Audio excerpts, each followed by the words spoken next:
and ready to roll. This is episode number 26 of the Shutdown Inning Podcast. I am Steven Rissotto, and we are joined today. First, before we introduce our guests, I should introduce my co-host. I always forget you, Tylor Hall. Tyler, what's going on? Second half Hey, time. hey, everybody. Yeah, good to be on the show again. Thanks for having me, Steven. First episode of the second half, and we have a special guest with us today. Yes, a special guest, and he is the newly drafted special guest. He's from the Bay Area, drafted in the 8th round out of Stanford University by the Tampa Bay Rays, and an alumni of Serra High School. Shout out to WCAL. It is none other than Drew Dowd, and Drew is nice enough to take some time and joined the pod. Drew, what's going on? How you doing? Doing great. Thanks for having me, Steven. Thank you, Tyler. It's awesome to be on the pod. Yeah, absolutely. And first things first, congrats on being selected by the Rays. I'm sure it's been kind of a whirlwind of the last few weeks for you, or the last week or so. What has that been like since you kind of first got that call? Yeah, it's obviously been kind of crazy, but kind of ever since everything settled down on day 2 of the draft, it's kind of been pretty chill since then. But I mean, the emotions of those days were definitely kind of unmatched, just because there was a lot of unknowns going into it. There's a lot for me to go back to school for. So I really didn't know whether I was going to go or not. I knew I was definitely being looked at to be drafted, but it was just more or less whether the deal was going to be right for me to actually, decide to go. And yeah, so it was good to kind of have that all relieved and behind me now, but very exciting times. Is it pretty cool to hear, recently drafted Drew Dowd, as your intro now? Yeah, it's definitely is kind of surreal, just like kind of having that next to my name, the fact that I'm now going to be in professional baseball. But it's also kind of a motivating factor that, now that I've gotten to the next step, it's all about, getting myself to the point where I can be a big leaguer. So that's kind of just the motivating part of it now too. Yeah. So it sounds like the plan is to definitely sign with the Rays here in the days or weeks ahead. Yeah, I mean, it's not fully finished. There's a few things to negotiate out, but like most of it looks pretty good, pretty promising. So I'd expect that to happen in the next few days. But yeah, I was just kind of on the back end of because they kind of do it where they're doing guys in waves, and I'm just kind of on the ending of that kind of group of guys. So, but yeah, I think most likely how it'll end up is if everything goes to chalk, I'll be there the next week or so. That's awesome. And do you have any idea on like where they're going to assign you in terms of affiliated baseball, or is that still pretty far down the line? Yeah, it'd be pretty far down the line. I threw a lot this year, so I think it's one of those things where they're probably not going to rush me out to a team or anything like that. If anything, probably maybe throw in the complex league for a little bit before the season ends. But I think for this year, or for the rest of this minor league season, they're gonna go pretty easy on me. But again, I'll probably have a lot more information once I get there. So yeah, but nothing too crazy. I wouldn't expect to throw too much. I threw a lot this year, so but whatever they want me to do, I'll be ready for it. Absolutely. And for those that don't know exactly how the draft works, discuss kind of the process in the early stages of communicating with scouts and team officials. How important are those relationships to have, and how important was that for you to make the thought of being in professional baseball a reality? Because I just talked to the Giants' 5th round pick, Quinn McDaniels, and he said that he was talking to a Giant scout going back to 2 years ago. So it happens quick. It happens, I guess it happens drawn out for a lot of guys. What was that experience for you, kind of being in contact with an organization? Yeah, I think what people don't understand is like most of these guys, most of these scouts that are area scouts or regional scouts, they've been watching, especially a guy like me who's a junior in college, they've been watching me since I was in high school. So a lot of these guys have been seeing me for a really long time. I had in-home visits with teams in high school. Obviously, I had a lot before this year in college, but a lot of these guys, they see everything. They start to really know you as a person through talking to you, talking to your coaches, talking to people around the programs that you play in. But I mean, they don't miss anything on a baseball field. They probably know you as a player almost as well or better than you do yourself. And they really also start to, I feel like, get a good relationship with you. And by the time it comes down to draft time, I mean, it's one of those things where, I mean, the guy who drafted me, Tim Fortugno, with the Rays, I mean, me and him, we had talked a few different times and at length about a lot of different things. And you really develop a kind of a personal relationship with these guys, and they're really good at what they do, not only because they care about the players, they care about the game, but they also, I feel like, are the guys that'll fight for you in the draft room. They're the guys that, you know, for a national scouting director that's seen maybe me throw once, maybe twice, whereas Tim or another area scout has seen me throw a crazy amount of times and is willing to put kind of their word on the line for someone to get drafted. So they're extremely important in the large scale of things going on in the draft, but it's an interesting aspect of it that I think other sports don't really have.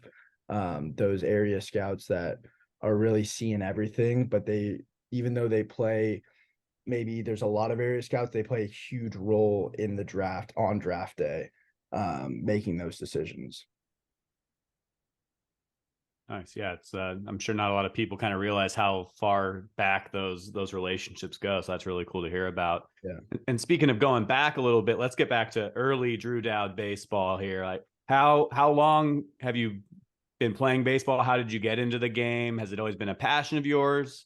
And like, when did you kind of realize that this might be something you could pursue as a profession? Yeah. I mean, the first sport I like really played was hockey, ice hockey, when I was really young.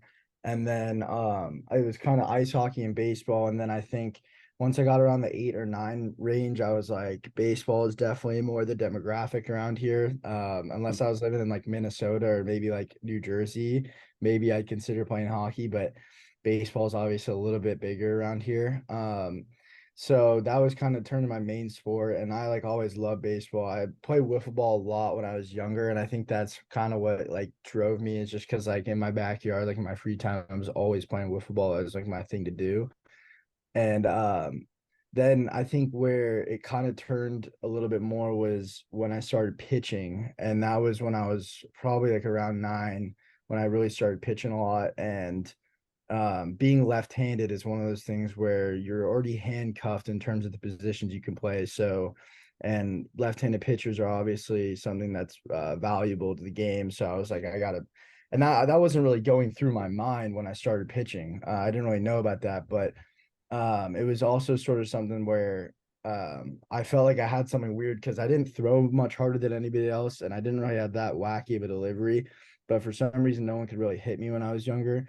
So it was like, maybe this is something like special that I should keep going on. And I really like pitching. So I just kept going with that. And I think as the years went on, it started to be one of those things where like I played other sports, but like I knew I was a baseball player. Like that's what I was going to be doing in the long run. And then I think probably around the age of like 12, I think that was kind of I was like, look, like, you know, I know I'll play other sports and I know I'll be doing other things, but ultimately my ultimate goal in life right now is to play in the big major leagues. And so kind of just chugging along through my career from that age on, it was always just about getting better, having fun, winning, but also just knowing the long-term plan of trying to be the best baseball player I can be in the long term. And I think the love of the game kind of was one thing that drove me. And I think it never, even though I think sometimes there was times where it could have felt tedious and maybe like a job, especially, you know, in high school and in college, just with all the time, it was one of those things where I always at the same time enjoyed doing it. And I think that was something that taught me, like, no matter what I end up doing on the road, if baseball, say, isn't my career down the road, and even if it is, it's something that I also understand that whatever I do, I want to enjoy doing it, because baseball, there's been a lot of tough times in it and a lot of There's failure. There's a lot of times where you just don't want to wake up for a workout really early in the morning because you've done it 5 days in a row and your body feels awful. But when you enjoy what you do and when you enjoy what comes from it and the people that are around you, you do anything for it. So that's some of the stuff I've kind of learned throughout the process of grinding through that. Absolutely. And you mentioned wiffle ball, and I had to ask real quick, was there any guys that you imitate? Because everybody's out there imitating batting stances, right? Was there anybody that left-handed, obviously, anybody that you just mashed with their batting stance in the backyard during a wiffle ball game? Yeah. So actually, funny story about that. So to answer your question, I think there's kind of two guys. One, even though I was a big Yankees fan growing up, because my parents families were from New York, I'd always, as a left-hander, would kind of imitate David Ortiz a little bit, just kind of with that like soft stance, and then like kind of getting your hands back, loading, and then just taking a mano hack. That was kind of me as a wiffle ball player. But there's actually this sports camp that I went to when I was younger, like every year, and they had at lunch they'd have wiffle ball games, and they'd keep track of home runs throughout the 4 week session, and there'd be like a leaderboard and everything. And I'd always try to imitate either David Ortiz, or I was a huge Derek Jeter fan, but because Derek Jeter wasn't really like a home run type of guy, I was never really imitating when I was at this camp. But a lot of David Ortiz hacks on that at that camp, and I ended up winning the home run title 2 years in a row when I was like 11 and 12, and I thought it was the coolest thing ever because I was like, finally, like I play wiffle ball in the backyard, but I don't play it like out in the field. But finally, like those days of playing wiffle ball in the backyard actually paid off for something that isn't just me hitting a ball in the backyard by myself. Tyler, I know you had stances too. Who were your guys? I mean, I always liked guys that were, I'm a righty, but I always imitated Barry because I grew up. I'm a little older than you and Steve and Drew. So always did, the Barry wiggle, or, the even Sheffield was a little crazier. And then just kind of like the Griffey, just like bat against the shoulder wiggle. Yeah, no, I always thought that like the big one was Prince Fielder. Just the way, I mean, some of his homers were just massive swings. So he was my wiffle ball guy. Anyways, I know you kind of battled through a little bit of an injury your junior year in high school, and your senior year, like my senior year, was destroyed due to COVID. It sucked. But you had already verbally committed to Stanford at that point. Explain kind of fighting through those challenges, because it seems like, it all kind of came to fruition at the same time during a big transition, for you going into college. So a lot of chaos happening, right? You still kind of have Stanford in your back pocket and then making that transition. What were some of the challenges? Yeah, I mean, high school in general, like I was hurt kind of in and out the whole time. Like there was probably not a more than we're talking about seasons in the year, 4 seasons in the year. There was probably not a time in high school where I was healthy for a consecutive 2 seasons. So like 6 months. So it was always kind of in and out. And I think I was always working hard to get like my velo and my stuff up. And I think that always kind of proceeded. But the thing is that without kind of that consistent game rep, it was kind of tough, especially going to my freshman year at Stanford, where we didn't really get a fall either. It was kind of back to, COVID, where we didn't practice that fall before our year. And then kind of that season, you turn around and you got like 3 weeks before the season starts. And I was kind of just thrown into a role where I was pitching a lot in games. And without kind of a lot of that experience in high school between our COVID season getting cut off, my junior season, I pretty much didn't pitch at all for Serra. Between those things, I think it really handcuffed me a little bit. I just wasn't ready for some in-game stuff, a lot of mental stuff, and that was pretty tough. And I think also another bigger thing was just college in general. I think we didn't get a normal, my whole class, not just me, my whole class didn't really get a normal introduction to college in terms of the fact that we all moved in freshman year in the fall and there were no classes on campus. There were no people on campus either. And then they didn't allow us to practice as a team. They actually like encouraged us not to hang out with each other because it was like a COVID issue. So there was like it was really weird time, and not even our whole team was there, which is crazy either. So we met like half our team 3 weeks before the season, ended up having a great year, but I think everyone in our class could agree that that introduction to college baseball, to college in general, was just a you pretty much had to grow up on the fly. And it taught you a lot about yourself, but it also wasn't very pretty, not only in the performance, but also just adjusting to being on your own in college. So that year was definitely for me at least, it was a very transformational year, because it was one where I struggled on the field a lot, but I learned a lot about myself and what it was going to take for me to kind of rise above that in the years to come. Definitely. I mean, I know the people that share the same class as you and Steven, even a year maybe ahead, a year behind, went through a lot. So I mean, whether you're just doing the college thing or juggling a college athletic career, that's really impressive to kind of battle through that. Between Serra and Stanford, your baseball background is full of history and tradition. What's it like playing for such storied programs? Do you feel that in the moment as you're playing for them? Yeah, I think I've been really lucky to play for the teams that I have. And I'd say yes. I think like when you play for a team or a program where putting on a jersey means more than just the team that's there right now. It represents something bigger. I think for me at least, it was kind of a motivation factor, because it's not about just the score on the scoreboard, even though that is part of keeping the legacy of the program you're part of, but it's about how you handle yourself and carry yourself. I think at Serra, I think my sophomore year was definitely the epitome of my like experience there, not only because that was the last full season where I was not only healthy, but also just the players that were in that program, I think were kind of, they really helped me to grow as a human being, because a lot of those guys were guys that went on to play in college and had been on really good Serra baseball teams.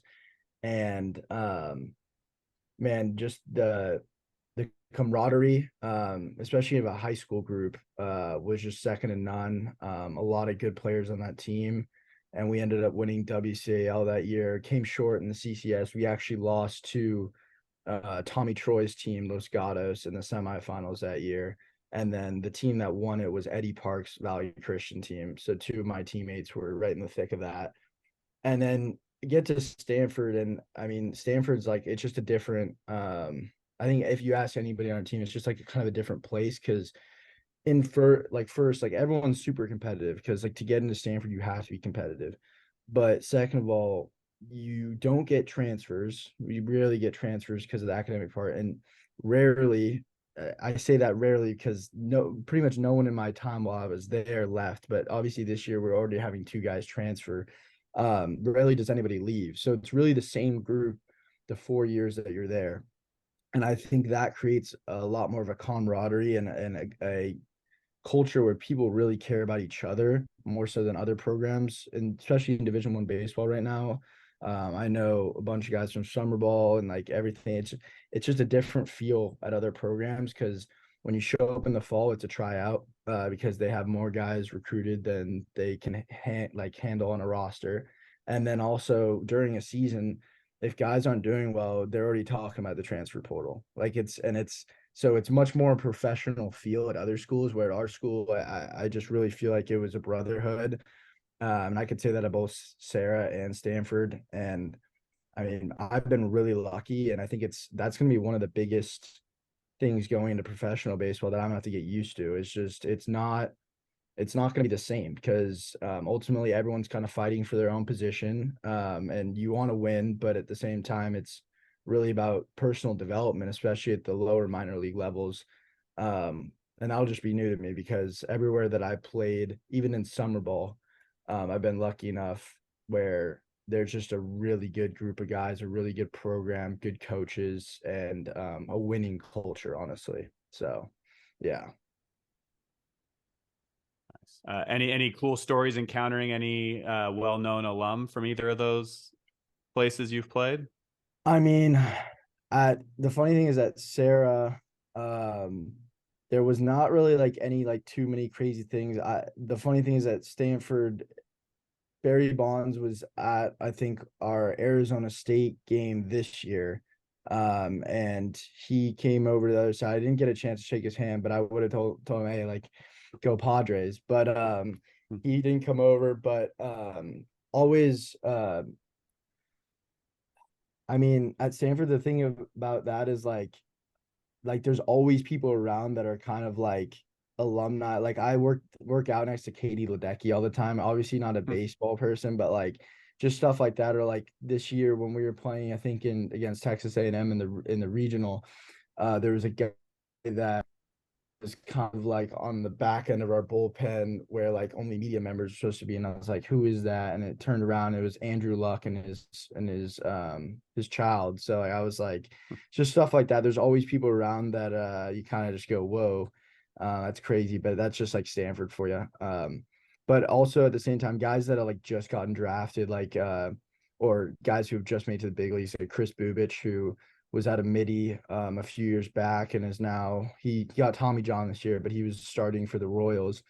He was back preseason, and I have a good relationship with him because he's also a left-handed pitcher. And so there's a good connection between Stanford baseball guys, especially guys that have been kind of recent in the program, coming back. Like Nico Horner was back, and they're always around the guys. So it's a good tight knit program. But in terms of like big alumni, like I think I want to say John Elway came to a game either this year or last year too. So there's always people filing in and out. But I'm also like, if it's game day too, I'm not trying to focus on who's in the stands. So For sure. Yeah. Tom Brady Family Field at Serra High School. I've been there a Yeah. few times. That's they plaster the name although I will say that I think he funded it, which is, they should Yeah. plaster his name there Yeah. regardless. I do want to say, because Stanford had 9 draft picks. Do I have that right? I mean, this year in the Yeah, draft. 9. It was the third most in the whole country. I mean, what does that say about the program as a whole? And the second part to that question is, was the group chat popping? Yeah. I mean, I'd say that this class, I mean, it says something about the program. It says that, I mean, on the West Coast, I think I think Arizona State was next with like 5 guys or something like that. So like on the West Coast, I just don't think anybody really competes with us right now. And I think that the development side of it is kind of speaks for itself. But I mean, this class that I was in, was 8 of those guys. So it was just, and there's still even I'd say another 2 guys in my class that didn't get drafted that are definitely capable of getting drafted. And it's just a special group. We came in as the number 2 recruiting class in the country, which doesn't really happen much from the West Coast because the SEC is kind of taken over with that. And to go to Omaha the 3 years that we were here, I mean, obviously you want to win a national championship, but I think if there's a way to cement some sort of we left the program better than we found it, I think we could definitely say that. And I think that's one of the best things that you could kind of say, especially at a program like Stanford that was already, very well established baseball wise before we got there. And I'd say also like being with those guys, and so some of those guys are going to be in my wedding, and like those are the kind of relationships that I just think that are unmatched. And those are the type of things that I tell a high schooler thinking going to the draft. It's like they better put like money in front of you that you will legitimately say yes to, and be able to like live with yourself that you're not going to be able to have the relationships that you're going to make in college, the experiences, and also obviously the development part. But it was really special the time I had there. And I think part of the success and what we did as a team in those 3 years was help me to kind of say, all right, I think it's probably time for me to move on, just because we did accomplish so much. Obviously we wanted to win a national championship, but it just didn't materialize.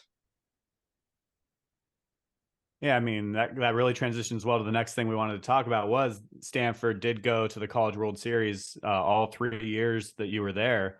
What's the experience like going to Omaha, and does it kind of change as you, is it like, okay, time to pack the bags for Omaha again, or does it still feel special every year when you get there? I mean, yeah, it's still kind of crazy to talk about. Like, it's kind of surreal to say like I went to Omaha 3 years in a row, because like most most college baseball players are really, really, really lucky to go once. So I'd say this year was probably the most different one, because my freshman year, it was kind of one of those things, like we hadn't been since like 2008, and so it was really, really special. And we were like, it was kind of like the bright lights were like, whoa, like this is crazy, like how are we here type thing. And then last year it was kind of, we were the number 2 team in the country. We were kind of I think we were tied for odds to win it. So it was kind of one of those things where it was all business, and it was like, all right, we've been here, like we know how to handle it. We almost played too tight. And then this year it was like, I'm not gonna lie, I was like, when it was like opening ceremony, it was like, can we just play baseball? Like, cause like, I mean, I was happy to be there, and it's obviously awesome, but like, especially after you go, what was it, 1-4 in the first 2 years, you're kind of like, all right, like, let's do this. Cause like, there's kind of a chip on your shoulder. And obviously it didn't go our way this year, but I mean, when you look back at both the games we played, I mean, I think a lot of people didn't talk about the fact that we faced some three besides Paul Skeens. If you were to, kind of go down the list of who the best pitchers were, we faced three of them in the 2 games we played um, between Louder, between Dolander and Burns. I mean, those guys are cream of the crop, and we made it tough on 2 of those guys, really tough. One guy really got us, and it came down to 2 games where we lost in the combined by 3 runs, against 2 really teams. So I think it's one of those things where, yes, we went 0-2. We've had tough 2 years before then, but I thought we played really well, and I thought that it just didn't those games just didn't slide our way. They could have gone either way in both of them, if you look back at them, but they just didn't, and that's tough. But I still think, if I had to look back in the 3 years we had been there, I think this year we were definitely, I think that's some of the best ball we played there, honestly. And it just sucks that there was nothing to show for it. Yeah, I mean, and I think this year, I think a lot of people, the team kind of caught some attention before in the super regional, because your teammate Quinn Matthews threw a 156 pitch complete game. Kind of one of those cool things about baseball, you can watch it forever and see something like that you don't really see ever. So, what was it like watching that performance that specifically? And then like when a teammate does something like that, what does that do for a team? Menace. Yeah. Yeah. I think Quinn in general is just like kind of an enigma. Like, he's just like kind of a different breed. Like, that scenario was exactly why he wanted to come back for a senior year, because he kind of has the ropes to do something like that and be like, look, like, Eager Esker, like I want to do this, and like I'm a senior. This is a elimination game. Like, let me go out there and finish whatever I want to finish. And for like us to watch him not only do that, because we knew he'd always wanted to do something like that, but to do it on a huge stage where the stakes are really high, and pretty much just dominate, was pretty special.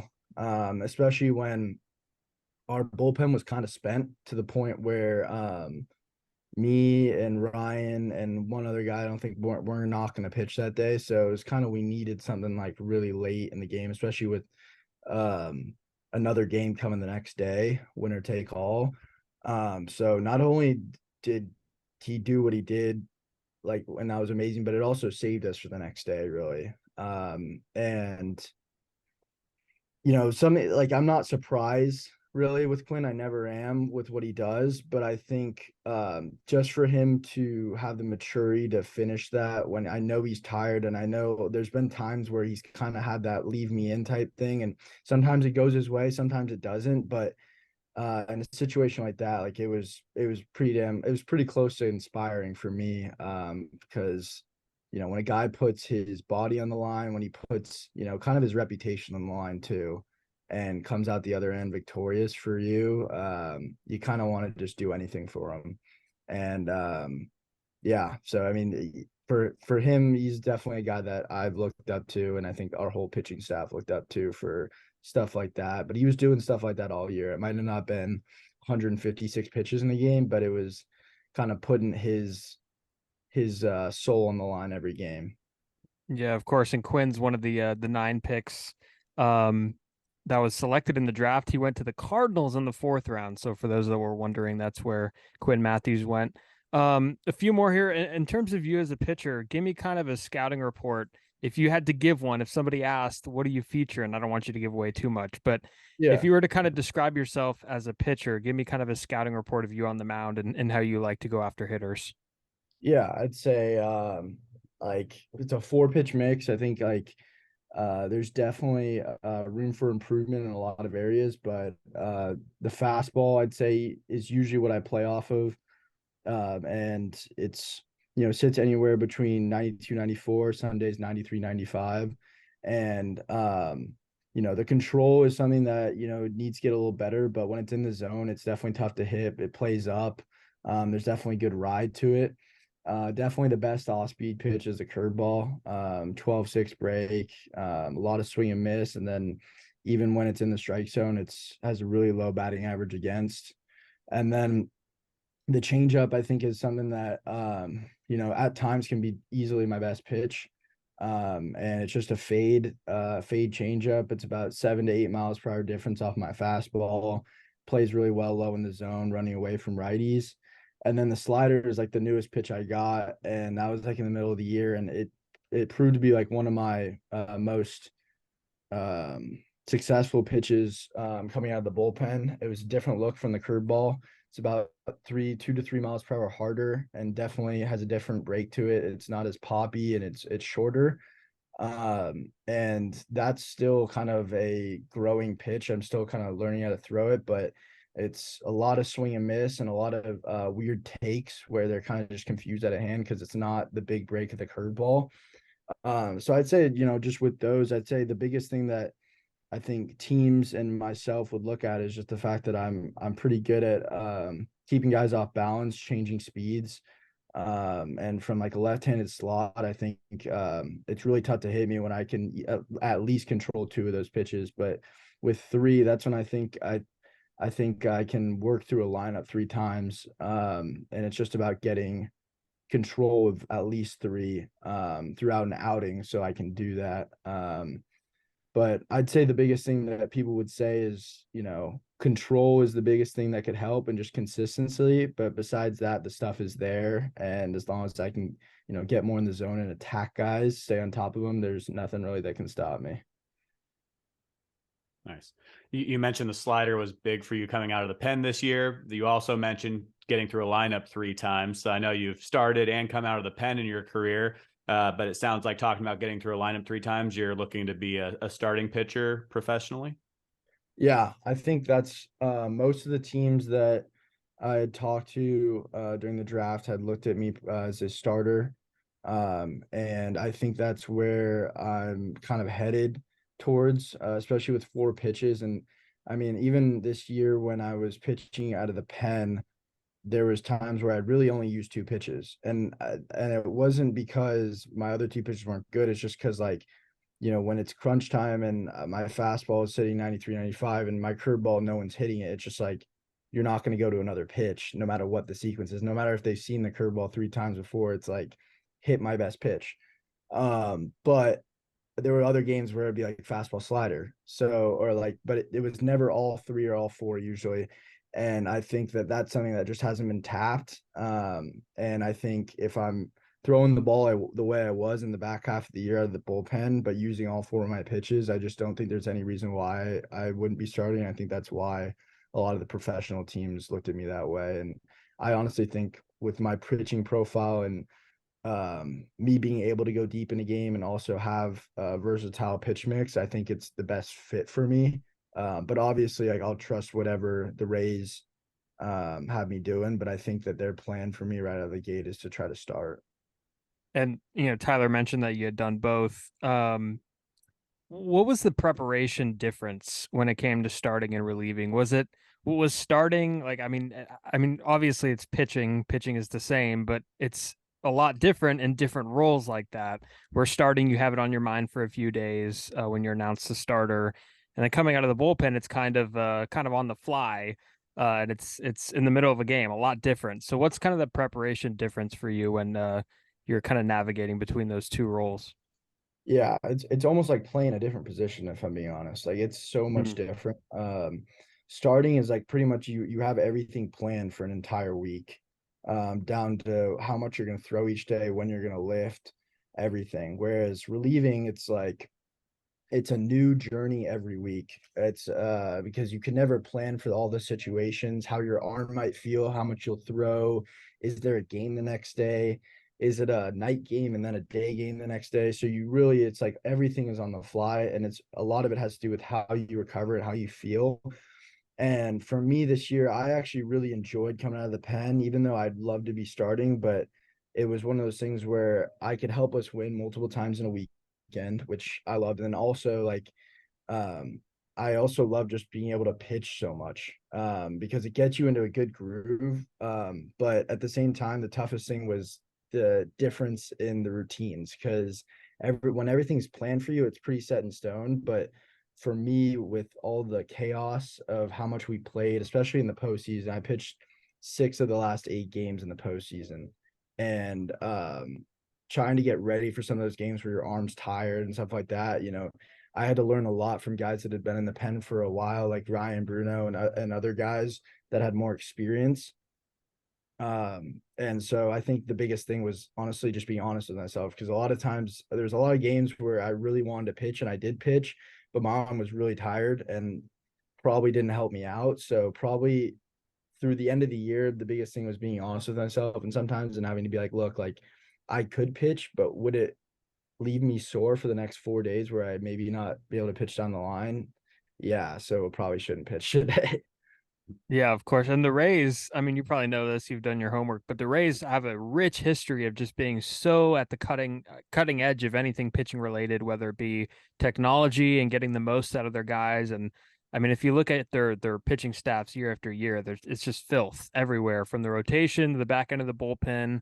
And it goes through their entire development department. How assuring is that aspect of being selected by a team with that much history? And granted, not much history franchise wise. They're a rather new franchise, but being on the cutting edge of some of this new pitching stuff and being able to identify a problem and fix it and being able to identify getting the best out of their players. How encouraging is that, for you to be going into that situation with the thought of possibly unlocking more ability? Yeah, I mean, that's exactly what I wanted. Like when I was talking to most of the teams, it was like, hey, look, like, I'd love to come play, but like I want to make sure that, I'm gonna be developed, because and be helped with the development process, because I know if I want to make to the major leagues, I'm gonna get better. I need to get better at a lot of things. And the Rays, I mean, they have such a good track record, as you said, of developing pitchers and kind of using all the tools available these days to develop them. So I'm super stoked. I just can't wait to get over there and start working on it with them. Because I feel like there were times at Stanford where it's so much about winning right away and winning then and now, and so there's not enough time to focus on long-term things, development things, like say mechanics or pitching design, stuff like that, stuff that takes a while. But you can't really work on that in college. So it's just one of those things where I'm super excited to get out there and use the time available, especially, this coming end of the summer, to start working on stuff that I want to get better at. And I just can't wait, because they're the best in the business. Yeah, and Tampa Bay also drafted a few years ago Patrick Wicklander from Valley Yeah. Christian out of Arkansas, who was just terrifying to everybody in a weird uniform. Like he's still talked about to this day, I'm sure, over there, that he was just terrifying. So Yeah. maybe you'll cross paths with him at some point. Before we head out, we do have five. We call this segment the Speedy Shutdown, kind of rapid fire style. You don't have to answer them rapid fire. We're gonna ask you 5 questions, some baseball related, maybe some not. So the first one we have for you is, if you could trade places with any player in today's game, who would it be? Ooh, probably Clayton Kershaw, just because like I've always looked up to him, and he's a nasty lefty, and he's also had a great career, and he's also just like a class act. And I mean, as much as I'm kind of a Giants fan too, like it wouldn't be bad to like be in LA for a day, and the Dodgers have a good team, so I'd probably say him. Yeah, I'm a Giants fan too, and I've always said I wish he played for any other team but the Yeah, Dodgers, because he's such yeah, a class act, like you said. And congrats on not saying Shohei Ohtani. I feel like we almost have to add a besides Shohei Ohtani disclaimer to that yeah. question nowadays. Question number 2 for you: funniest movie of all time. Oh, that's tough. Funniest movie of all time. This might not be the funniest movie of all time, but it is definitely one of my go-to movies. I think a lot of the guys in the Stanford team watch, and I'm going to say this right now, it's definitely not the funniest movie of all time, but it's definitely will always get me to crack up, is The Other Guys with Will Ferrell and Mark Wahlberg. I just think there's so many good one-liners in that, like that we'll just say to each other, and like it's only from that movie. And it's just very like satirical movie. So I think that's a good one. You should have shot A-Rod. That's Yeah, exactly. 9:15, everyone. Let's have a great day. Yeah. That's a good call. It's a really good call. He's a biracial angel. Yeah, that's a Yeah, great yeah. movie. Number 3, if you could watch any player you never saw live, who would it be? Ooh. I'll probably go with two answers. One would be Bo Jackson. Just because like some of the highlights I've seen of this dude is like just like nuts, like in terms of his arm and like his and like some of the balls he'd hit. But like the other thing is like if I went to one game, like I don't know how much I'd see of that, because I know he was a really inconsistent player too.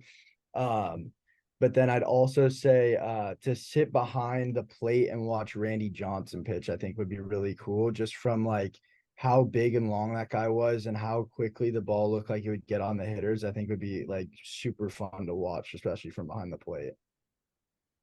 Yeah, I watched him warm up at well, it was, how many names ago was it? But basically at Pac Bell Park, Oracle Park, Hmm. when the bullpens were still on Yeah, the in yeah, foul that's territory. I got there early for a D-backs game just to watch him throw from, And he hit a 4 feet bird. away, and it was ridiculous. No birds yeah. were harmed in the No making of birds. that bullpen, Okay, good. but it was pretty wild.